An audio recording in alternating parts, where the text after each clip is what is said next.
কোনো কারণ ছাড়া উনি আমারে ফুল স্পিরিটে মারছে। আমি ওখানে কোনো দোষ করি নাই, সবাই দৌড় মারছে, আমি ওখানে দাঁড়াইছিলাম। উনি এই জন্য আপনি কি একাই মার খাইছেন নাকি আরো অনেকে? না, উনি আমাকে আমি ওখানে খেয়াল করি নাই, শুধু আমার এই মারছে, আমি এটা দেখছি, আমি আর কোনো দিকে তাকাতে পারি নাই। আমি রংপুর রাইডার্সের সাপোর্টার, পল্টন থেকে আসছি খেলা দেখার জন্য। আমি শুধু এটা শোনার জন্য এখানে দাঁড়াইছি যে 300 টাকার 360 টাকার টিকিট 1200-1400 টাকা যাচ্ছে। আমি এই জন্য পুলিশের কাছে শুনতে গেছিলাম যে আসলে কি টিকিটের দাম এত কিনা। উনি কোনো কথা ছাড়াই আমাদের পিটাইছে, আমি ওনার কাছেও যাই না, অনেক দূরে দাঁড়াইছিলাম। আমি হলো নায়ক শাকিব খানের সাপোর্টার হিসেবে আসছি। আমি শাকিব খানের ভক্ত, তাই ঢাকার খেলা এবং আমি খেলোয়াড় হিসাবে তামিম ইকবালের একজন ভক্ত, তাই আমি এখন অপেক্ষা আছি যদি আমি সন্ধ্যার পর তামিম ইকবালের খেলাটা দেখতে পারি। এবং এখন খেলাটা দেখতে পারলে ভালো হতো, কারণ শাকিব খানের খেলা চলতে আছে।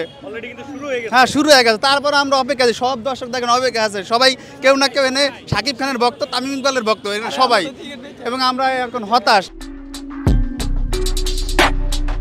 ফেনী থেকে আসছি আমি। এখানে বুয়া সিন্ডিকেট ভাই পড়ে গেছে। এখানে আমার থেকে 1500 টাকা চাইছে একটা টিকিটের দাম। আমরা বন্ধু দুজন আসছি, আমার থেকে 3000 টাকা চাইছে।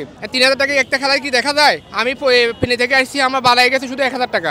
আগে তো একরকম ছিল, আগে অনেক টিকিট পাইতাম, এখন ওইটাই পাই না। এখন আমরা এত দূরের থেকে কষ্ট করে এসে যদি টিকিট না পাই, গ্যালারি না ঢুকতে পারি, তাহলে তো আমাদের গ্যালারির সামনে বসে মোবাইলে খেলা দেখতে হবে।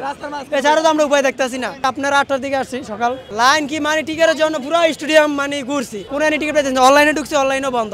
আবার আপনার পাইছিলাম ওইটা মনে হয় 100 টাকা টিকিট, 200 টাকা টিকিট চাইতে আছে 1500 টাকা। এটা চাইতে আছে বাইরে কিছু দালাল আছে, দালালেরা। আবার একটা আমরা চলে যাইতাম, যদি দেখতাম গ্যালারি ভরা আছে তাইলে আমরা চলে যাইতাম। এখন তো আমরা দেখতেছি পুরো গ্যালারি ফাঁকা।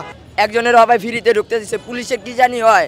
আমি বললাম ভাই এই তো টিকিট দেখায় নাই, বলে দেখাবে ভিতরে যায়, বলে টিকিট দেখাবে। এলাকন ওরা না আগেই ব্ল্যাকে টিকিট বিক্রি করে ওনাদের লাভের জন্য।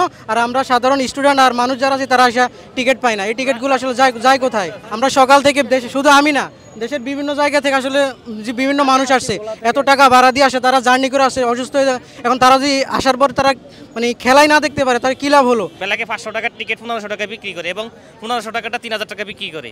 আমি এই মাত্র আমার কয়েকজনে দর্শক নিয়ে আমার জন্য আমি কিছু না ভাই, আমি 3000 টাকা দিয়ে টিকিট খেলা দেখবো না। আমরা আসছি গাজীপুর থেকে, সকাল 10টা বাজে আসছি। 250 টাকার টিকিট 1500 টাকা চাই, 1300 টাকা চাই, একজনে একটা চাইতে আছে। মানে আমরা স্টুডেন্ট মানুষ, আমরা তো 1500 টাকা 1300 টাকা দিয়ে টিকিট করে খেলা দেখতে পারবো না। ভোলা থেকে আসছি, ভোলা থেকে বরিশালে সাপোর্ট করি। 1000 টাকা নিয়েছে, আর আছে মনে হয় 700 টাকার মতো আছে। এখন যদি ওদের কাছে 1300 টাকা দিয়ে 1200 টাকা দিয়ে টিকিটই কিনা লাগে, ভিতরে তো কিছু কিনা তো খাওয়া লাগবে, ওই খাওয়ার টাকা হতো হলে থাকবো না। ওদের কাছে এত দাম দেওয়া টিকিট কিনতে হবে কেন? সম্পূর্ণ কালোবাজারির কারণেই তো আমরা টিকিট পাচ্ছি না। কারণ 31,000 ধারণ ক্ষমতার স্টেডিয়ামে টিকিট অনলাইনেও নাই, অফলাইনেও নাই। আর আমরা স্টেডিয়ামে দেখি ফাঁকা থাকে, তাহলে টিকিট যায় কোথায়? এটা অবশ্যই তো কালোবাজারি।